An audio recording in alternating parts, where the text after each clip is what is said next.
მერთი და შეგვწევს ზალა. ახალი მემარჯვენების ყრილობაზე ახალ სლოგანს და პრეზიდენტობის კანდიდატს ასახელებენ. თავაზობ ჩემს პარტიას, ჩვენი პოლიტიკური ლიდერის, ჩვენი მეგობრისა და თანამებრძოლის, საიმედო კაცის დავით გამყრელიძის კანდიდატურას. ვიღებ ამ გამოწვევას და მზად ვარ კენჭი ვიყარო საქართველოს პრეზიდენტის პოსტზე. თუ კი რამე ფოლადი არსებობს სოფლიოში, ყველაზე მაღალი ყალიბის ფოლადისგან არის დამზადებული მისი ნერვები და მისი პოლიტიკური წამსი. ნინო ბურჯანაძე პრეზიდენტის მოვალეობას უკვე მეორეჯერ შეასრულებს. საკანონმდებლო პროცედურები, რომელიც სააკაშვილის გადადგომის შემდეგ ამოქმედდება. არა მარტო მართავს მთავრობის თომას, არამედ ხელს საწერს ყველა დოკუმენტზე. არ აქვს უფლება გადააკეთოს მთავრობა, აგრეთვე თანამდებობიდან გაათავისუფლოს შინაგან საქმეთა და თავდაცვის მინისტრები.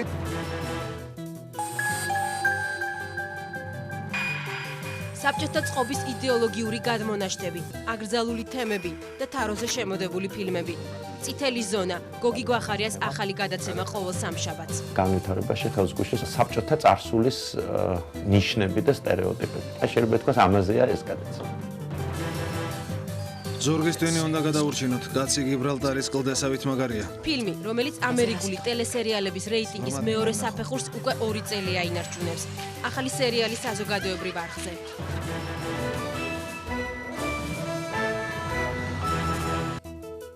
ჩვენგვწამს ღმერთი და შეგვწევს ზალა. დავით გამყრელიძე წინა საარჩევნო კამპანიას ამ სლოგანით იწყებს. მემარჯვენების პრეზიდენტობის კანდიდატმა ყრილობაზე თავისი პროგრამა და იმ გუნდის წევრები დაასახელა, რომლებთან ერთადაც ხელისუფლებაში მოსვლას გეგმავს. მემარჯვენების სამოქმედო პროგრამა საქართველოში კონსტიტუციური მონარქიის აღდგენის იდეას ეფუძნება. თეიკო ანჯაფარიძე მოусმინა ახალ მემარჯვენებს და მათ მხარდამჭერებს.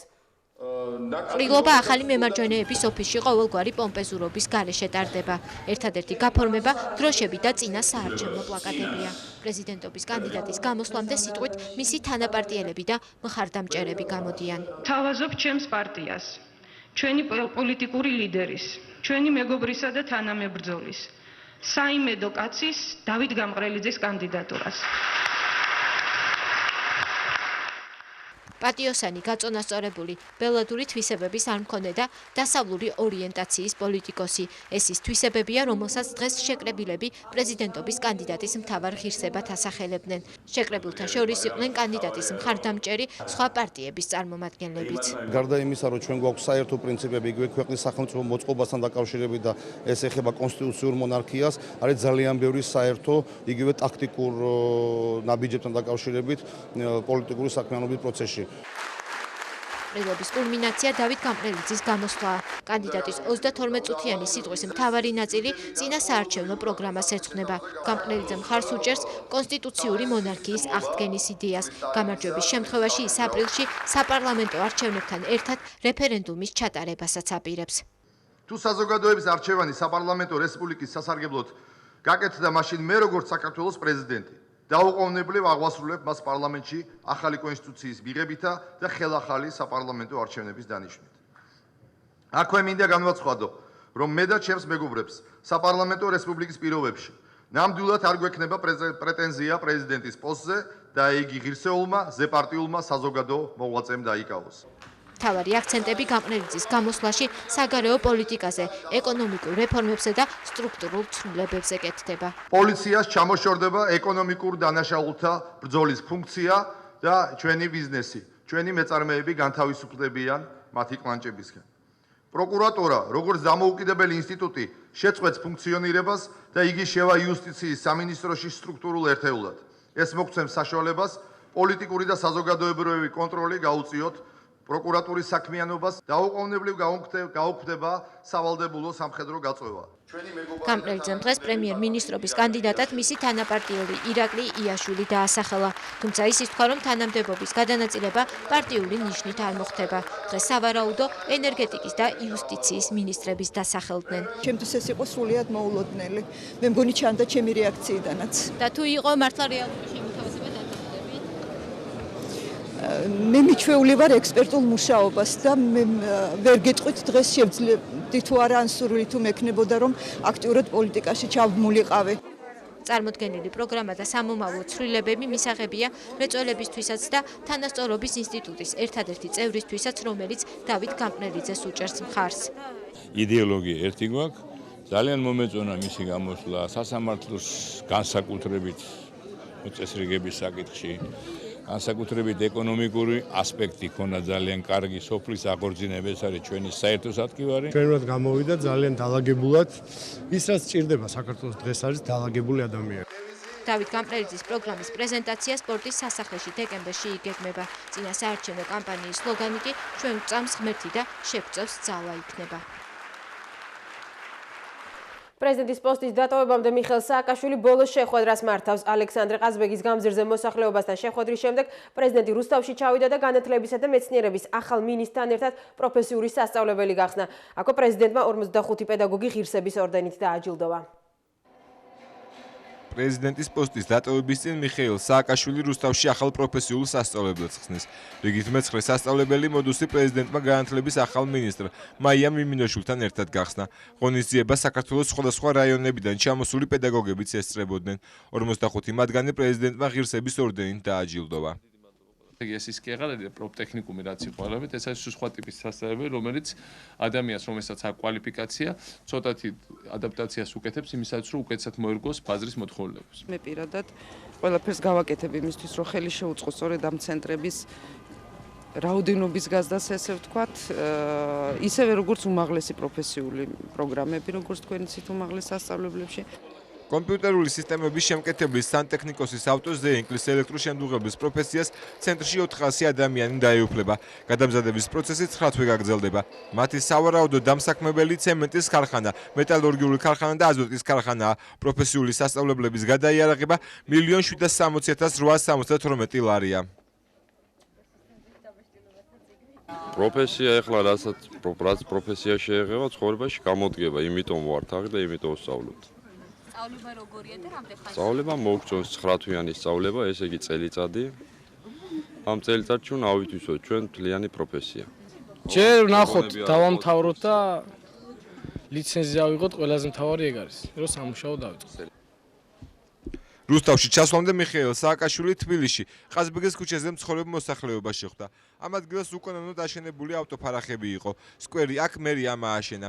ახალი გეგმის მიხედვით კი ეზოს კეთილმოწყობის საკითხებს ამხანაგობები გადაწყვეტენ. ეს პროგრამა მიხეილ სააკაშვილმა მოსახლეობას ქალაქის მერ გიგი უგულავასთან ერთად გააცნო. ეს ნიშნავს იმას, რომ ის საკითხები, რომელიც არის ეზოებში, ეს არის სახურაები, ლიფტები, წყალგაყვავილობა სარდაფებში, რომელიც ძალიან დიდი პრობლემაა. წითელი ხაზები, ესე იგი ეზოში რა იქნება ამ ყველაფრის დადგენა. ეს ყველაფერი მთლიანად გადადის სრული დემოკრატიის რეჟიმში. ეს ყველაფერია თქვენი გადასაწყვეტით, ჩვენი დახმარებით. რას ნიშნავს ჩვენი დახმარება? ჩვენი დახმარება ეს არის 70%-იანი დაფინანსება, მათ შორის ყველა გაჭირვებულის დაფინანსება, ვისაც არ აქვს საშუალება ჩვენ ვაძლევთ ფულს. ეს არის წითელი ხაზები ეზოებში, რაც ნიშნავს იმას, რომ ხა ამ ეზოში ნახეთ, მე აქ ნამყოფი ვარ ადრე იყო სუგარაჟები და არ იყო არც ბავშვის დასასვლელი ადგილი მთლიანად და რა თქმა უნდა გარაჟების აღებამ გამოიწვია პრობლემა იმ ხალხთა, ვისაც გარაჟები ჰქონდა. ამიტომ აწი ჩვენ რომ ვამბობთ. თქვენი გადასაწყვეტია. გინდათ თუ არა გარაჟები, თქვენ გადაწყვეტთ. გინდათ გარაჟები, იყოს გარაჟები. გინდათ ბავშვების მოედნები, იყოს ბავშვების მოედნები. გინდათ სკვერები, იყოს სკვერები. გინდათ სხვა რაღაცები, იქნება ის, რასაც თქვენ გვეტყვით, რომ იყოს. თავარი ამ პროგრამის არის ის, რომ მოსახლეობა თითოეული ჩვენთაგანებს სწავლობთ, რომ ჩვენი კარის ზღურბლის იქით არის ის, რაც ისევ ჩვენ გვეკუთვნის. ეს არის ჩვენი სადარბაზო სახურავი, რაც არის საერთო სარგებლობის და არის ყველას. ასევე წითელი ხაზების დადგენა კორპუსებისთვის არის უმნიშვნელოვანესი იმისათვის, რომ მოსახლეობამ თვითონ გადაწყვიტოს იმ ეზოში, რომელიც წითელ ხაზები მას ეკუთვნის, უნდა თუ არა კონდეს გარაჟი, ცხაური თუ უნდა სხვანაირად. მოსახლეობამ პრეზიდენტს კითხვები რამდენიმე მათთვის საინტერესო საკითხთან დაკავშირებით დაუსვეს, თუმცა საუბრის მთავარი თემა დღეს კორპუსების ეზოების და მიმდებარე ტერიტორიების კეთილმოწყობა იყო. ეს არის ჩვენი გამოფხიზლების ერთი საშუალება, რომ მეზობლები მივხვდეთ, რომ ჯობია ლამაზ ეზოში სეირნობა, ვიდრე დასრულ გარაჟებისაგან დამახინჯებულ ეზოში. არ იქნება მეზობლების შიგნით ან უკმაყოფილება ან ჭკობია რაღაც. ერთმანეთში მოაგვარებენ საკითხებს და დასარჩენია დარჩება, თუ რამის გაკეთება უნდა გააკეთებენ. შეხვედრაზე პრეზიდენტმა გადამზადების პროგრამაზე, სოციალურ დახმარებებზე და ქალაქის განვითარებაზეც ისაუბრა. შეხვედრას კითხვა-პასუხის ფორმა ჰქონდა და დაახლოებით საათნახევარს გაგრძელდა. 26 ნოემბერი პრეზიდენტ სააკაშვილის გადადგომის ბოლო ვადაა. 5 იანვარს არჩევნები უნდა ჩატარდეს და პრეზიდენტის მოვალეობას პარლამენტის თავმჯდომარე ახლად არჩეული პრეზიდენტის ინაუგურაციამდე შეასრულებს. კონსტიტუციით გათვალისწინებულ პროცედურებს გიორგი მგელაძე გაგაცნობთ. ნინო ბურჯანაძე თუ კი რამე ფოლადი არსებობს სოფლიოში, ყველაზე მაღალი ყალიბის ფოლადისგან არის დამზადებული მისი ნერვები და მისი პოლიტიკური წამსი. პარლამენტის თავმჯდომარეს, რომლის სიმტკიცესაც მიხეილ სააკაშვილმა საგანგებოდ გაუსვა ხაზი, პრეზიდენტის მოვალეობის შესრულება უკვე მეორედ უწევს. ვადამდელი საპრეზიდენტო არჩევნების 5 იანვარს ჩატარების შემთხვევაში 26 ნოემბერი პრეზიდენტ სააკაშვილის გადადგომის ბოლო ვადაა. მზათავარ ვიმუშაო პრაქტიკულად 24 საათიან რეჟიმში იმისათვის, რომ ღირსეულად შევასრულო ის მოვალეობა, რომელიც მე ამ გარკვეული ვადის პერიოდში მეკისრება. ნინო ბურჯანაძემ პრეზიდენტის მოვალეობა პირველად 4 წლის წინ შეასრულა. მაშინაც და დღესაც მიზეზი ერთია: ვადამდელი არჩევნები. არა მარტო მართავს თავრობის თომას, არამედ ხელს აწევს ყველა დოკუმენტზე. ანუ უწყვეტობა გარანტირებულია კონსტიტუციით, ქვეყანას ჰყავს პრეზიდენტის მოვალეობის შემსრულებელი. პარლამენტის თავმჯდომარეს პრეზიდენტის მოვალეობის განხორციელებისას კონსტიტუცია გარკვეულ შეზღუდვებს მაინც უწესებს. ძალიან მცირედი შეზღუდვები არის ამ საკითხთან მიმართებაში. ერთი თემა უკავშირდება მთავრობის გადაყენების საკითხებს, ანუ პრეზიდენტის მოვალეობის შემსრულებელს არ აქვს უფლება გადააყენოს მთავრობა, აგრეთვე თანამდებობიდან გადათავისუფლოს შინაგან საქმეთა და თავდაცვის მინისტრები. გარდა ამისა არის კიდევ ორი შეზღუდვა, ვერ დანიშნავს რეფერენდუმს და ვერ დაითხოვს თვითმმართველობის ორგანოებს. კონსტიტუციითვია განსაზღვრული მოვალეობის შესრულების ვადაც. უფლებამოსილების განხორციელებას შეწყვეტს ახალი პრეზიდენტის ინაუგურაციის შემდეგ. დღევანდელი ინფორმაციით რიგგარეში არჩევნები 5 იანვარს უნდა ჩატარდეს. თუმცა ზუსტ თარიღს პრეზიდენტის გადადგომიდან 72 საათის განმავლობაში პარლამენტი ადგენს. პარლამენტი იკრიბება, ნიშნავს არჩევნების თარიღს და შესაბამისად აქედან უკვე ცენტრალური საარჩევნო კომისია ახორციელებს საარჩევნო ადმინისტრირებას. დამტკიცებული თარიღიდან აითვლება კანდიდატთა რეგისტრაციის ვადაც. არჩევნებამდე არა უგვიანეს 40 დღის უნდა დაიწყოს კანდიდატების რეგისტრაცია. ეს არის 26 ნოემბერი. აქედან გამომდინარე, სწორედ 21-დან 26-მდე არის ის ვადა, როდესაც პრეზიდენტი უნდა გადადგეს. კონსტიტუციით პრეზიდენტის არჩევიდან მესამე კვირადღეს უნდა გაიმართოს მისი ინაუგურაცია. არჩევნების 5 იანვარს ჩატარების შემთხვევაში ნინო ბურჯანაძეს მოვალეობის შესრულება 2008 წლის 20 იანვრამდე მოუწევს. ამ პერიოდში პარლამენტის თავმჯდომარის მოვალეობას მისი ერთ-ერთი მოადგილე შეასრულებს. საპრეზიდენტო არჩევნებში მონაწილეობის სურვილი ჯერჯერობით 9 კანდიდატმა გამოთქვა. საპრეზიდენტო არჩევნებისთვის კანდიდატებს CSKO-ში განაცხადის გაკეთება 26 ნოემბრამდე შეეძლებათ. მის შემდეგ ისინი ხელმოწერების შეგროვებას დაიწყებენ. 50,000 ხელმოწერის შესაგროვებლად კანდიდატებს 10 დღიანი ვადა ეძლევათ. ამის შემდეგ CSKO აღნიშნული სიების გადამოწმებას დაიწყებს და განახორციელებს კანდიდატების ოფიციალურად დარეგისტრირებას. ირინა სარიშვილი ჭანტურია, საინიციატივო ჯგუფი. ბატონი დავით გამყრელიძე, მოქალაქეთა პოლიტიკური გაერთიანება ახალი მემარჯვენეები ახლები. ბატონი შალვა ნათელაშვილი, საქართველოს ლეიბორისტული პარტია. ბატონი გიორგი მაისაშვილი, საინიციატივო ჯგუფი. ბატონი ლევან ქიძინიძე, საინიციატივო ჯგუფი. ქალბატონი ელენე ტეფნაძე ბაგრატიონი, საინიციატივო ჯგუფი. ბატონი ივანე ციკლაური, საინიციატივო ჯგუფი. ბატონი თამას ბიბილაური, საინიციატივო ჯგუფი და ბატონი მიხეილ სააკაშვილი, ერთიანიანი ნაციონალური მოძრაობა. ეს არის ის 9 ადამიანი, რომელმაც დღესდღეობით გაიტანა ბლანკი, რათა შეეგროვებინა თავის მხარდაჭერთა ხელმომწერები.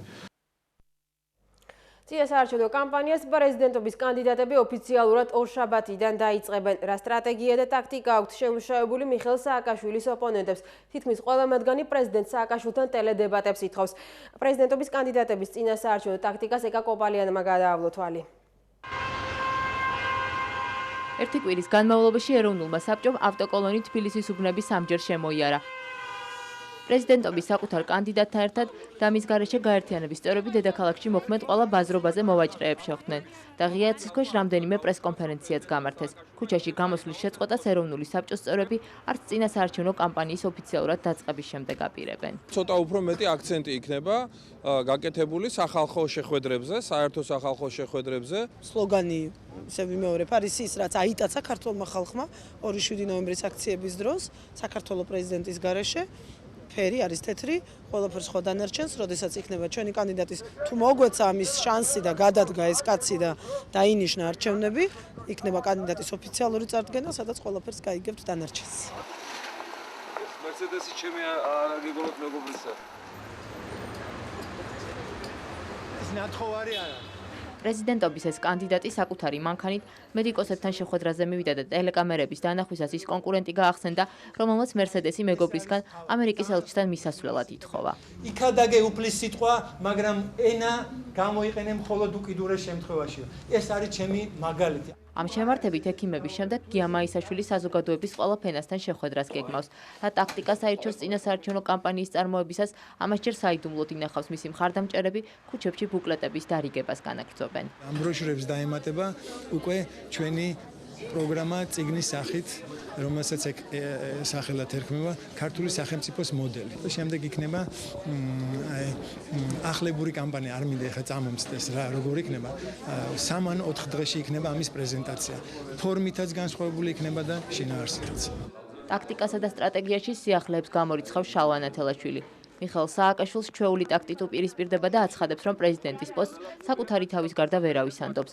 ქუჩის ბრიფინგების იდეის ავტორი ტრადიციას არც წინასაარჩევნო კამპანიის წარმოების პროცესში არღვევს. ლეიბორისტული პარტია და მისი ხელმძღვანელი არ იცვლებიან ნიავის წამოქრულებაზე და მათ აქვთ მყარი ხედვები როგორც ქვეყნის განვითარების გზებზე, ასევე მის საერთაშორისო მდგომარეობაზე და იმ პოლიტიკაზე, რომელიც ღუპავს ქვეყანას და იმ გზებზე, როგორ უნდა გამოვიდეთ ამ ჩიხიდან. ასე აღნიშნა კიდევ ერთმა პრეზიდენტობის კანდიდატმა მხარდამჭერთა შეძენა. მრეწველები და ედპ დავით გამყრელიძის გაპრეზიდენტების მომხრეები არიან. ახალი მემარჯვენეები აქტიურ წინასაარჩევნო კამპანიას მხოლოდ არჩევნების ოფიციალურად დანიშვნის შემდეგ დაიწყებენ. ბატონი დავითი ფიქრობს, რომ თუ მოასწრო ფიზიკურად ყველა რაიონში ჩავიდეს, ყველა რაიონს გაესაუბროს, გაიგოს მათი პრობლემები, აუხსნას მათ თავისი ხედვა. მე პირდაპირ შეიძლება ღამე ამის ჩიო და დღე გამოაცხადო, რომ მარგიანი შენახებმა. დღესაც ხუმრობის ხასიათზე ავთანდილ მარგიანი, რომელიც წინასაარჩევნო მარათონში ჩართვაზე დაფიქრდა. მას ჯერ კიდევ იმედი აქვს, რომ საპრეზიდენტო არჩევნების ნაცვლად საქართველოში საპარლამენტო დაინიშნება. როგორ მე მაინც მჯერა რომ ეკაცი მე მგონი მაინც საპარლამენტო არჩევნებს დანიშნავს აპრილისთვის. მამა ჩემი 96 წლის კაცი იყო და 60 წელი სკოლის დირექტორი იყო და რამდენი ადამიანი აღზრდილი ყავს და მათ შორის მე. ავთო დაიმახსოვრე ჯიხვებზე და დათვებზე სანადირო როცა მიდიხარ, ყვავებს აღარ ესრულო. მე ვიმდივარ დიდი მიზნისაკენ, რომ ქართველ ხალხს ჩემ სამშობლოს უშველო ჩემი გუნდი. ორშაბათს მწვანეთა პარტიის პოლიტსაბჭო პრეზიდენტობის კანდიდატად ოფიციალურად დაასახელებს გიორგი გაჩეჩილაძეს. კენჭისყრას აპირებს ირინა სარიშვილიც. საქართველოს პრეზიდენტობის მსურველთა დათვლა ძნელია. არჩევნებამდე კანდიდატთა რიცხვი სავარაუდოდ კიდევ გაიზრდება. ტელეწამყვანი ინგა გრიგოლია ტელეკომპანია იმედიდან წავიდა. გრიგოლია TBC TV-ში მიდის, სადაც სატელევიზიო პროექტში მიიღებს მონაწილეობას. გადაცემა, რომელსაც გრიგოლია მოამზადებს, რომელიმე ტელეკომპანიის ეთერში გავა.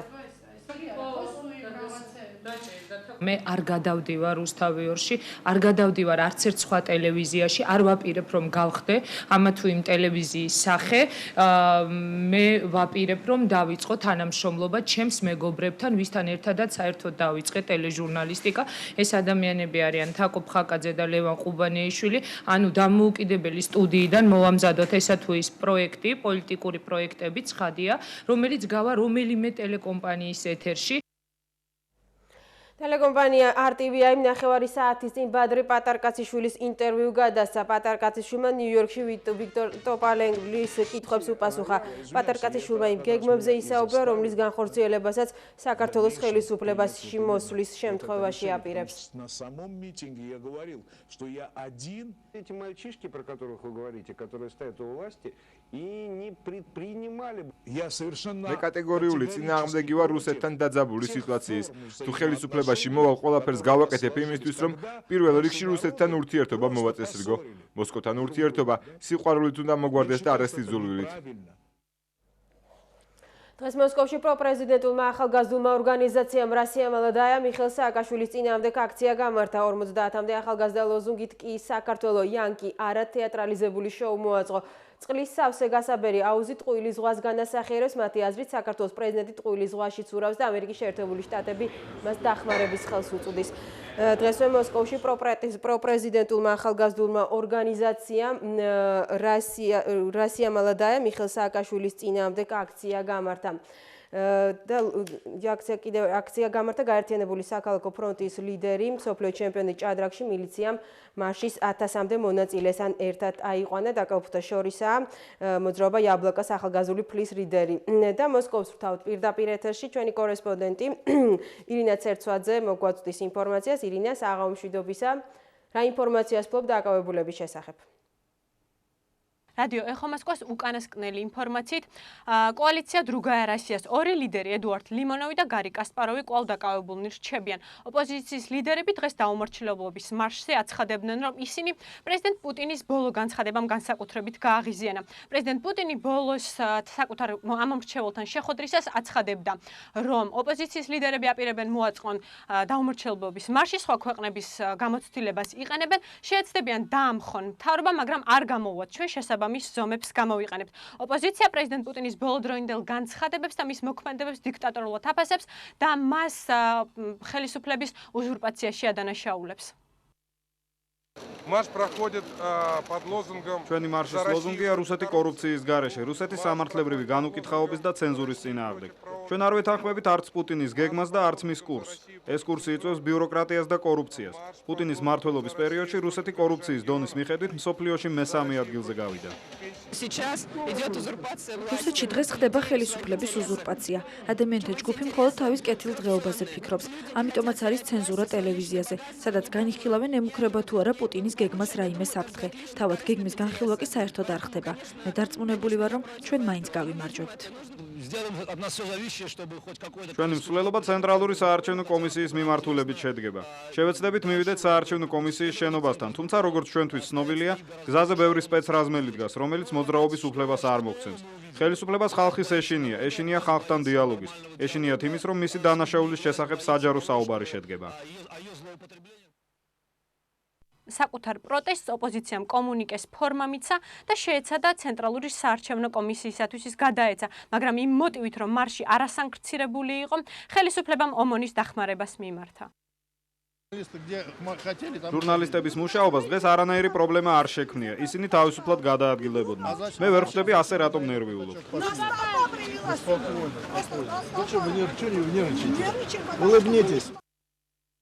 რუსული საინფორმაციო სააგენტოების ინფორმაციით, დაკავებულია რუსეთში აკრედიტებული უცხოური მედიის 5 წარმომადგენელი.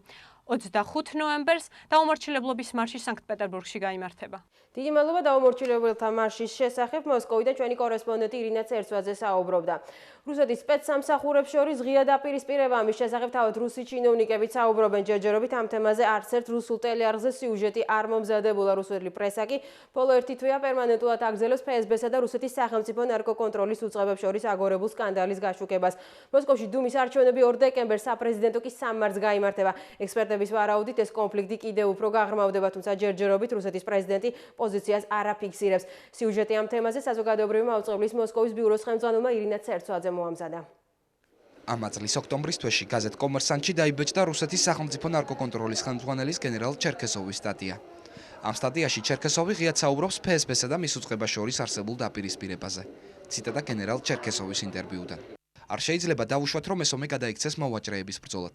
სწორედ ჩეკისტურმა წრეებმა სტილი დაცულია გადაარჩინეს რუსეთი 90-იან წლებში სოციალური კატასტროფისაგან. ეს ჩვენი სპეცსამსახურების დიდი მიღწევა იყო. დღევანდელი მდგომარეობით შეიძლება ჩვენმა მტრებმა ისარგებლონ, რომლებთაც სურთ, რომ რუსეთი საერთოდ გაქრეს მსოფლიო რუკიდან. სამწუხაროა, რომ დღეს სპეცსამსახურებში გაჩნდნენ ისეთი ადამიანები, რომლებსაც სახელმწიფო ინტერესებზე უფრო მეტად ბიზნეს ინტერესები აწუხებთ. ჩერქესოვის ამ სტატიის გამოქვეყნებას წინ უძღოდა მის უწყებაში 4 მაღალჩინოსანის დაკავება. ერთ-ერთი მათგანი იყო თავად ჩერქესოვის მარჯვენა ხელი და მისი მოადგილე გენერალ-ლეიტენანტი ალექსანდრ ბულბოვი. ბულბოვი ფსბ-ს თანამშრომლებმა დომოდედოვოს აეროპორტში მაშინ დააკავეს, როდესაც ის არაბთა გაერთიანებული საემიროებიდან მოსკოვში ბრუნდებოდა. ის და კიდევ 3 თანამშრომელი კორუფციის ბრალდებით დღემდე პატიმრობაში რჩება. На самом деле идет сейчас война между двумя группировками силовых ведомств. სწორედ დაკავებული ბულბოვი აწარმოებდა გამოძიებას კონტრაბანდის საქმეზე, სადაც ფსბ-ს თანამშრომლების ბრალეულობა გამოიკვეთა. ახლა როცა ორ ჯგუფს ვახსენებთ, უნდა დავაკონკრეტოთ. ერთში შედის ფსბ, შინაგან საქმეთა სამინისტრო და გენპროკურატურა. მეორეში კი სახელმწიფო ნარკოკონტროლი და პრეზიდენტის უსაფრთხოების სამსახური. პირველი ჯგუფი უფრო ძლიერია. И вторая группировка, в нее входит такая команда инвалидов. პირველი ვერსია, რაც დაკავების შემდეგ პრესაში გაჩნდა, ის იყო, რომ სწორედ ჩერქესოვის უწყება იძიებდა რუსეთში ერთ-ერთ გახმაურებულ საქმეს, რომელიც ავეჯის მაღაზიების ქსელს ტრიკიტას ეხებოდა. ფირმა ტრიკიტას ავეჯი რუსეთში იტალიიდან ჩამოჰქონდა და არაოფიციალური ვერსიით ამ ბიზნესს მთლიანად ფსბ აკონტროლებდა. Часть этих офицеров контролирует экономику, часть офицеров. რუსეთში სპეცსამსახურების ერთი ნაწილი აკონტროლებს ეკონომიკას, მეორე ნაწილი ადმინისტრაციულ მოწყობას, მესამე მედიას და ასე შემდეგ. ბრძოლა ლოგიკურია, ისინი გავლენებს ვერ იყოფენ. ამდენი ადამიანი უშიშროებიდან ქვეყნის მმართველობაში რუსეთს კარგს არაფერს მოუტანს. Крупных телекомпаниях. Понятно, что президент Путин старается везде поставить надежных людей. Я его понимаю. Если бы я был президентом... პუტინი სანდო ხალხს ეძებს. მე რომ პრეზიდენტი ვიყო, მეც ასე მოვიქცეოდი, მაგრამ ჩემთვის სანდო ხალხი ჟურნალისტები არიან. მისთვის კი ფსბ-ს თანამშრომლები. ლოგიკურია, მე ჟურნალისტი ვარ, ის კი სპეცსამსახურებიდან მოდის და ნაცნობებიც იქ ყავს. მაგრამ რომანტიკოსი აგენტი მხოლოდ შტერლიცი იყო, რომელსაც მუსიკა და ლექსები უყვარდა. ახლა ისინი, ვინც ქვეყნის მმართველობაში მოდიან, მხოლოდ ერთ რამეზე არიან ორიენტირებულნი. რაც შეიძლება ბევრი რამის წაღება მოასწრონ, რადგან ეს ყველაფერი ხომ დროებითია. Эти люди понимают, что время их ухода приходит, и поэтому нужно взять все, что можно взять. მეორე ვერსიით პატრუშევისა და ჩერქესოვის უწყებებს შორის დაპირისპირება თანამდებობრივ ბრძოლას მოჰყვა. რუსულ პრესაში პერიოდულად ჩნდებოდა ინფორმაცია, რომ ჩერქესოვს შეეძლო პატრუშევის ადგილი დაეკავებინა. ან კიდევ უფრო მეტი გამხდარიყო სახელმწიფო უშიშროების მდივანი. ის რომ რუსეთის ორი სპეცსამსახური ერთმანეთთან ასე ღია კონფრონტაციაშია, რუსივე ექსპერტების ვარაუდით, ამ მოვლენებმა შეიძლება პრეზიდენტ პუტინის გუნდი გახლიჩოს და ხელისუფლებას დიდი საფრთხე შეუქმნას. Выборы, к сожалению, не поставят точку в этой истории, потому что... Фикрობ, არჩევნები ამ ამბავს წერტილს ვერ დაუსვავს. მათ შორის ვეთ საპრეზიდენტო არჩევნები. Не поставят точку в этой истории. Путин этого не делает. Более того, я еще раз повторяю, у него репутация человека, которого можно убедить или надавить. პუტინი გადაწყვეტილების მიღებას აჭიანურებს. პრეზიდენტს ჯერ პოლიტიკური ნება არ ყოფნის. ეს ომი სპეცსამსახურებს შორის გაგრძელდება.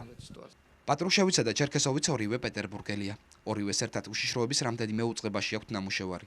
რუსული სპეცსამსახურების ამ ბრძოლას პუტინი ჯერჯერობით აკვირდება. გადაწყვეტილების მიღება რთულია, რადგან ამ გადაწყვეტილებამ შეიძლება სახელმწიფო ბალანსი დაარღვიოს, რაც მოვლენებს კიდევ უფრო უმართავს გახდეს.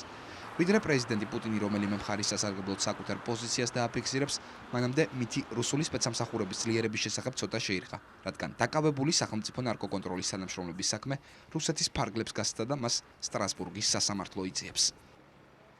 დარჩა თუ არა საბჭოური სტერეოტიპები დღევანდელ საზოგადოებაში. ბოლშევიკური მენტალიტეტიდან გათავისუფლებას გოგი გვახარი ახალი გადაცემით კინო ხელოვნების და ანალიზის საშუალებით გვთავაზობს. წითელი ზონა საზოგადოებრივი არხის ახალი პროექტის შესახებ ჩვენი რეპორტაჟი.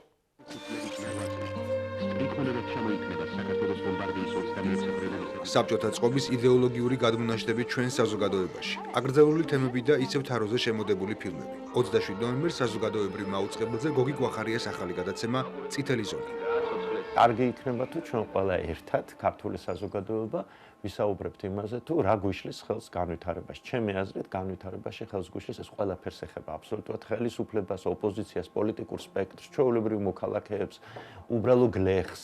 ხელს უშლის სწორედ ეს საბჭოთა წარსულის ნიშნები და სტერეოტიპები და თუ ამას არ გავიაზრებთ ყოველთვის დარჩება ასე.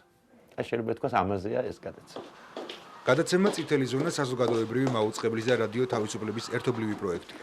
რადიოს ეთერში გოგი გვახარიას 7 წელია მიჰყავს გადაცემა ოქროს საუკუნე. მე-20 საუკუნის ქართულ კულტურაზე, უფრო ზუსტად კულტურული ღირებულებების გადაფასებაზე. სწორედ აქედან გაჩნდა იდეა გაკეთებულიყო გადაცემის სატელევიზიო ვერსია, სადაც სხვა ღირებულებების გადაფასდებოდა. ეს გადაცემა არის იმაზე, თუ როგორ შემოვიდა ეს ცხოვრება, ეს წითელი ზონა როგორ გადმოვიდა დღევანდელ ჩვენ ცხოვრებაში. ეს ყველაფერი იქნება იმისთვის, რომ გავიაზროთ, ვიფიქროთ იმაზე, როგორ შეიძლება ამისგან გათავისუფლება.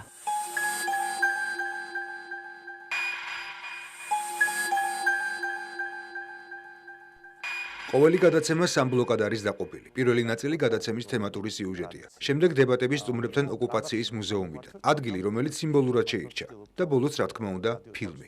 მე ვერ ვიგონებ სხვა გადაცემას, რომელიც აგებული არის ასეთ ფორმატზე, როცა სტუმარი, რომელიც მონაწილეობს დებატებში, სტუმარს ეძლევა საშუალება რაღაც ნახოს, ან მოისმინოს, ну ძირითადად ლაპარაკია ქრონიკაზე და საარქივო მასალაზე, რომელთაც ძალიან მდიდარია საზოგადოებრივი არხი და ამას გაუკეთოს კომენტარი ეთერში.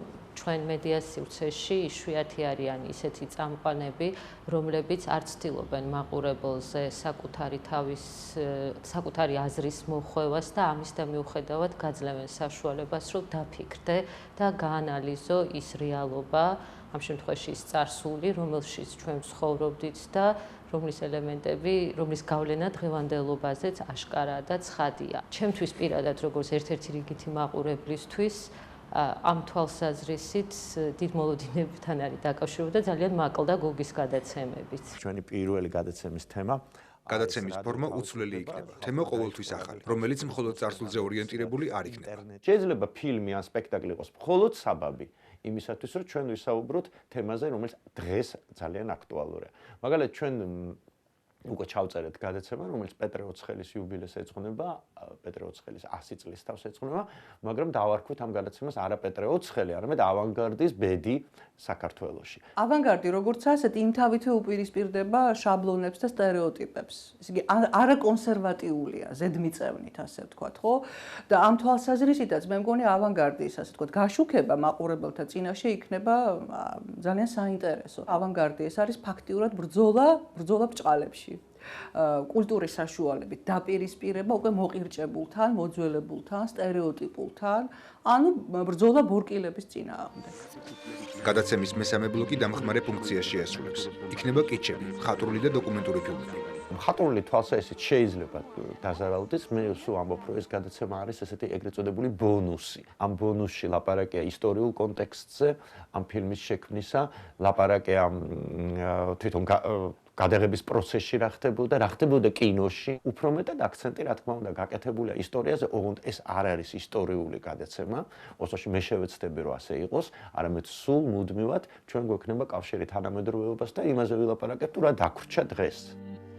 წითელი ზონა მომდევნო კვირიდან ყოველ სამშაბათს საზოგადოებრივი მაუწყებლის ეთერში 22 საათსა და 45 წუთზე გავა.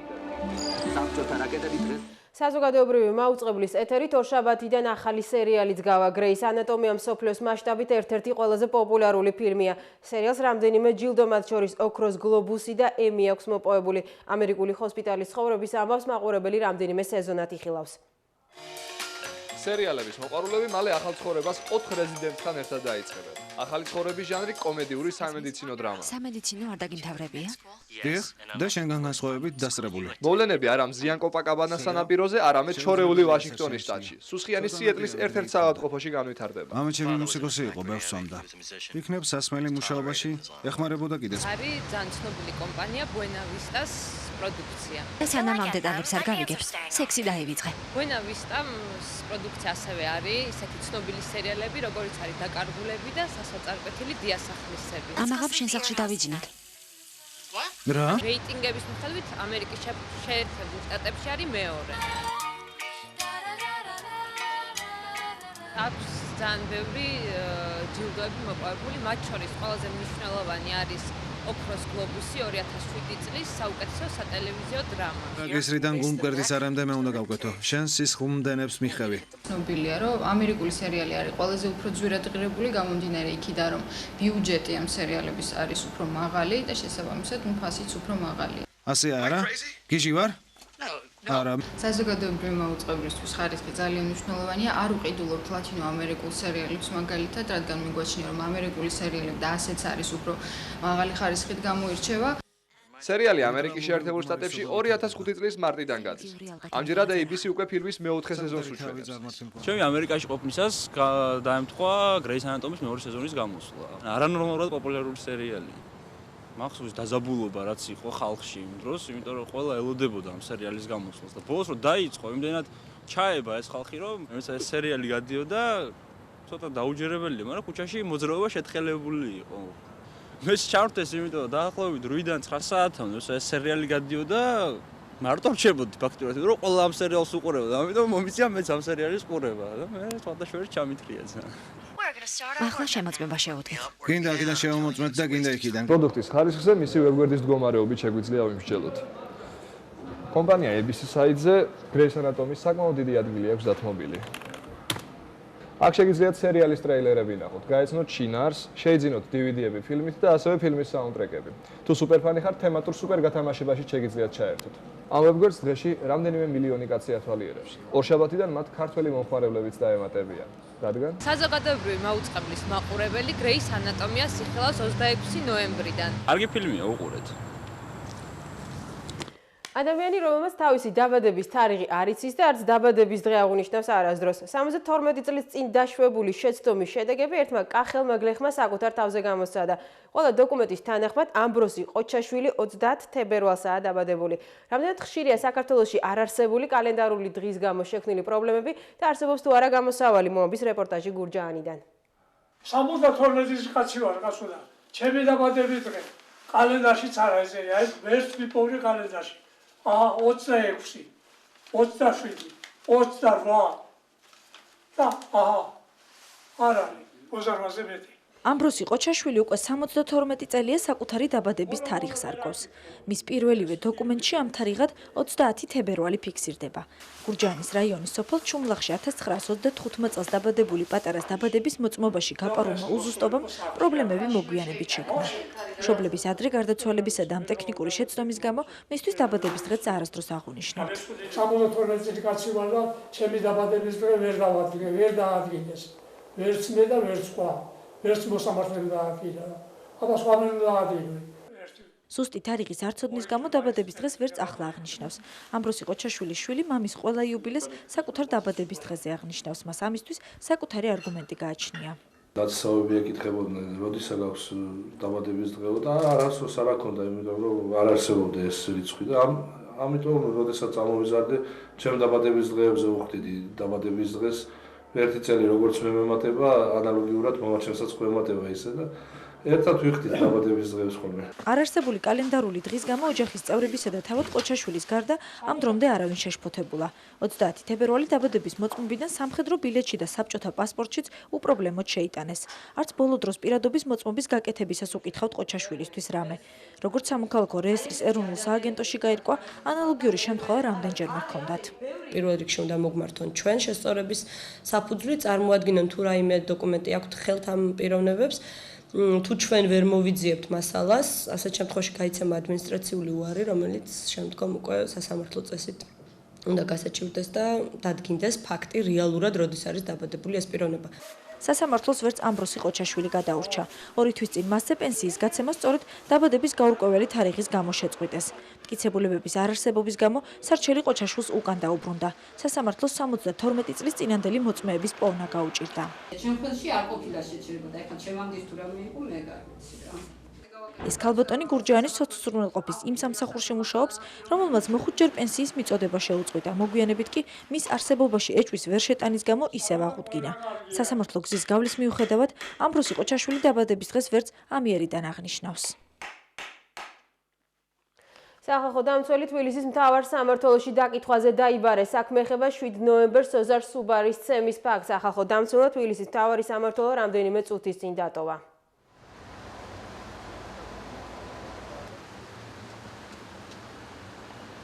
ძირითადად ჩემთვის ფიზიკური შეურაცხყოფის მოყენების ფაქტზე, თუმცა ვისაუბრეთ იმ სხვა ფაქტებზეც, რომელთაც უცხოელი მე ვიყავი და რაც მანამდე ერთხელ მithქვამს და აქაც გავიმეორე, რომ პრაქტიკულად შეუძლებელია იმ პირთა დადგენა, ვინც მომაყენა ფიზიკური შეურაცხყოფა, იმიტომ რომ ამას გულდასმით დავაკვირდი, მათ არ ქონდათ არანაირი საიდენტიფიკაციო ნიშანი და მათ სახეზე ეკეთათ ნიღბები. აქ არის ერთი პრობლემა, რომ თუ კი უკვე არის დაკავებული არაერთი პირი, ვინც პოლიციის მიმართ იჩენდა ძალაოდობას, არც ერთი პოლიციელი ჯერჯერობით არ არის დაკავებული, ვინც ძალის გადაჭარბებული გამოყენება, ვისი მხრიდანაც მოხდა ძალის გადაჭარბებული გამოყენება.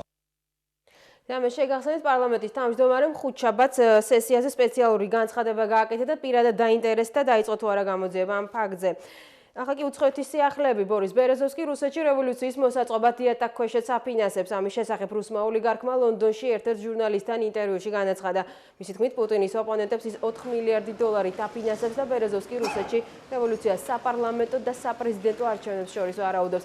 ოლიგარქს არაერთხელ უთქვამს, რომ პირადად აფინანსებს რუსეთში სახელმწიფო გადატრიალებას. 2006 წელს არსებული საკონსტიტუციო წყობის ძალით დამხობის მცდელობის გამო ბორის ბერეზოვსკის წინააღმდეგ რუსეთში საქმეა აღძრული. I started to investigate. უკრაინაში 1922-23 წლებში შიმშილი შედეგად დაღუპულებს იხსენებენ. კიევის ცენტრში სამგლოვიარო მსვლელობა მოაწყო, რომელსაც ვიქტორ იუშენკო ოჯახთან ერთად დაესწრო. მსვლელობა სოფიის ტაძართან დასრულდა, სადაც დაღუპულთა სულთა მოსახსენიებელი პანაშვილი გადაიხადეს. დღის 4 საათზე კი ქვეყნის მასშტაბით დაღუპულებს წუთიერი დუმილით პატივი მიაგეს. ამის შემდეგ 33000 სანთელი ანთეს. მნიშვნელოვანია, რომ ის რიცხვია, რამდენი ადამიანიც ქვეყანაში ყოველდღიურად შიმშილობის შედეგად იღუპებოდა. 75 წლის წინ მილიონობით უკრაინელი დაიღუპა შიმშილობის შედეგად, რომელიც ძალადობრივი კოლექტივიზაციის გზით საბჭოთა კავშირის მიერ ხელოვნურად იყო შექმნილი. რამდენიმე ქვეყანამ ისტორიის ეს ტრაგიკული მოვლენა უკვე აღიარა გენოციდად.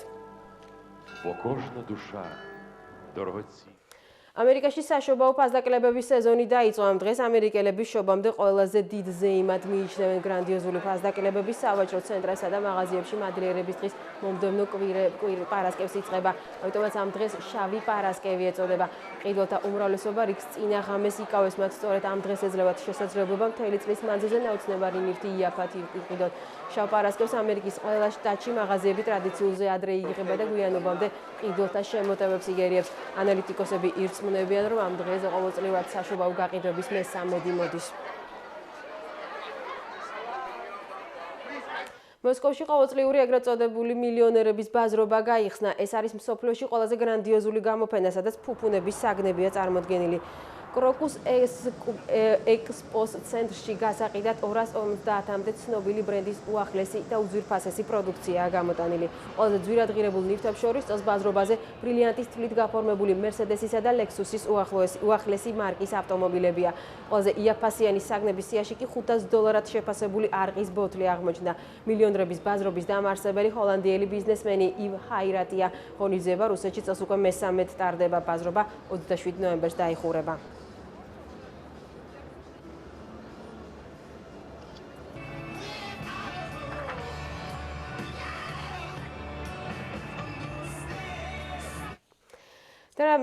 საქართველოს შესახებ პრემიერა თბილისში ბათუმის თეატრალურ დას მარჯანიშვილის თეატრი მასპინძლობს. თამას ჭილაძეს ჭალას ჩიტი მომკვდარიყოს თბილისელი მაყურებელი პირველად შეაფასებს. სპექტაკლის თბილისური პრემიერა მარჯანიშვილში 24 და 25 ნოემბერს შედგება. ჭალას ჩიტი მომკვდარიყო თამას ჭილაძის პიესის სცენაზე გაცოცხლება ბათუმის თეატრალურმა დასმა გადაწყვიტა. სპექტაკლს ჩინოვნიკებზე, სიყვარულზე, სინდისა და თვითგადარჩენაზე ამჯერად თბილისელი მაყურებელი შეაფასებს. ბათუმელი სტუმრების ჩამოსვლა განსაკუთრებით თამას ჭილაძეს უხარია. ამბობს, რომ მეხუთე კლასამდე ბათუმის სკოლაში სწავლობდა და ეს ქალაქი განსაკუთრებით უყვარს. ტოლსტოის კითხეს, ანა კარენინა რაზიაო დაწერილი, ეგრო გითხრა თუ თავიდან უნდა დავწერო. სულ მართლაც იცი ძალიან ძნელია ეს რაზია ჩვენ ცხოვრებაზეა, ჩვენ დღევანდელობაზეა. ცოტა პოლიტიკური დეტექტივია, იმიტომ რომ ალბათ არავინ არ ეხება ისეთებაზე უმაღლესი ფენაა ნაჩვენები. რთულია თვითონ პიესაზე მუშაობა, იმიტომ რომ თავისთავად მოითხოვს ესეთ სირმეებში და სხვა შრეებში შესვლას მსახიობებისგან და რეჟისორისგან. 28 წლიანი პაუზის შემდეგ მარჯანიშვილის თეატრის სცენაზე ბათუმის თეატრის დასი პირველად ერთმოქმედებიანი წარმოდგენით წარსდგება. მსახიობები ამბობენ, რომ მათ გმირებში ბევრი საკუთარ თავს იპოვის. ჩემი მთავარი საქმე როგორც მსახიობის არის ის, რომ მაყურებელს კიდევ ერთხელ გავახსენო და უთხრა სიმართლეს შეხედონ თვალებში და აბსოლუტურად ადეკვატურად შეაფასონ მოვლენები, რომელიც საერთოდ ხდება ქვეყანაში. ბათუმის თეატრალური დასი თბილისში 2 სპექტაკლს ითამაშებს. თამას ჭილაძის პიესას ჭალას ჩიტი მომკვდარიყოს კი რუსთაველის თეატრში რეჟისორი რობერტ სტურუაც ამზადებს. კარვასლაში ახალგაზრდა ქართველი მწერლის ნინო ჯიბლაძის წიგნის პრეზენტაცია გაიმართა. წიგნი კალეიდოსკოპის სიყვარულზეა და მას ისეთივე წარმატებებს უწინასწარმეტყველებენ, როგორც მის წინამორბედს, რომელიც პრემიას საბაზე იყო წარდგენილი. წიგნი 2000 ტირაჟით გამოიცა და მისი შეძენა პრეზენტაციაზე გამართულ გამოფენა გაყიდვაზე იყო შესაძლებელი. 28 წლის ავტორისთვის ეს რიგით მესამე წიგნია. პირველი წიგნი 2003 წელს გამოიცა. რთული იყო, ძალიან დიდი ხანი ვწერდი. 2 წელი დაახლოებით იწერებოდა, რაც ჩემთვის ვფიქრობ, რომ დიდი ხანია. რაზეა წიგნი? წიგნი არის სიყვარულზე, ყოველთვის მინდა რომ სიყვარულზე ვწერო. ეს ჩემი ჟანრია, ასე ვთქვათ. მესამე წიგნი და მესამეც გამოდის, რომ არის სიყვარულზე. ყველა არის რაღაც ძალიან დიდი გულშემატკივარი ნიჩოსი, რომ აი ეს მიდის რაღაც ეს ზომიერად, კარგად და მაღლა მიდის, ვითარდება. რამდენიმე წუთში ლადო გურგენიძე განახლებული მთავრობის სხდომას დღეს პირველად წაიყვანს სახელმწიფო კანცელარიას. ჩვენ პირდაპირ ეთერში სხდომის დაწყებისთანავე შემოგთავაზებთ, ასე რომ დროებით გემშვიდობებით, გმადლობთ ყურადღებისთვის.